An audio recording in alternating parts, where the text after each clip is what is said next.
কোরবানির ঈদের নীলচক্র দিয়ে ফিরছেন আরফিন শুভ। পেছনে রয়ে গেল অস্থির সময়ের ছায়া। ঢাকাই সিনেমার জনপ্রিয় মুখ আরফিন শুভ দীর্ঘ বিরতির পর ফিরছেন রূপালী পর্দায়। আসন্ন কোরবানির ঈদে মুক্তি পাচ্ছে তার অভিনীত নতুন ছবি নীলচক্র। যুক্তরাষ্ট্রের লাস ভেগাসে আমেরিকার ফিল্ম মার্কেট এ ছবিটি ওয়ার্ল্ড প্রিমিয়ার হলেও এবার দেশের দর্শকদের জন্য এটি মুক্তি পাচ্ছে প্রেক্ষাগৃহে। প্রযুক্তি নির্ভর সমাজের তরুণ প্রজন্ম যেভাবে ভার্চুয়াল ফাঁদে আটকা পড়ছে সেই বাস্তবতার গল্প নিয়ে নির্মিত হয়েছে নীলচক্র। সিনেমাটি পরিচালনা করেছেন মিঠু খান, চিত্রনাট্য করেছেন তিনি। এতে শুভর বিপরীতে দেখা যাবে কাজল রেখা খ্যাত মন্দিরা চক্রবর্তীকে।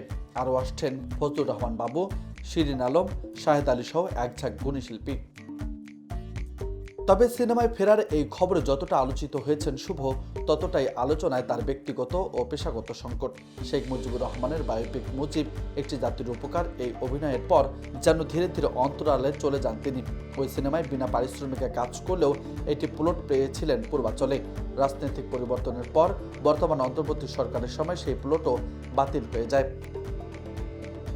একে একে হারিয়েছেন কাজের সুযোগ, ব্যক্তিগত জীবনের শান্তি, এমনকি মাকেও। সংসার জীবনে ভাঙন এবং কাজহীনতায় একসাথে তার মানসিক অবস্থাকেও নাড়িয়ে দিয়েছে। সম্প্রতি এক ফেসবুক পোস্টে নিজের এই একাকিত্ব আর যন্ত্রণার কথা ভক্তদের সঙ্গে ভাগাভাগি করেন তিনি।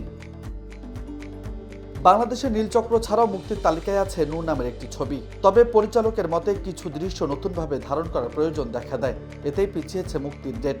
এ সময় নির্মাতা রায়হান রাফি জানালেন, খুব শীঘ্রই নতুন করে কিছু অংশের শুটিং করা হবে। সব মিলিয়ে বলা যায়, কোরবানি ঈদে নীলচক্র সিনেমাটি শুধু আরফিন শুভর অভিনয়ের জন্য নয়, বরং তার ফেরার একটি গুরুত্বপূর্ণ ধাপ হয়ে উঠতে পারে।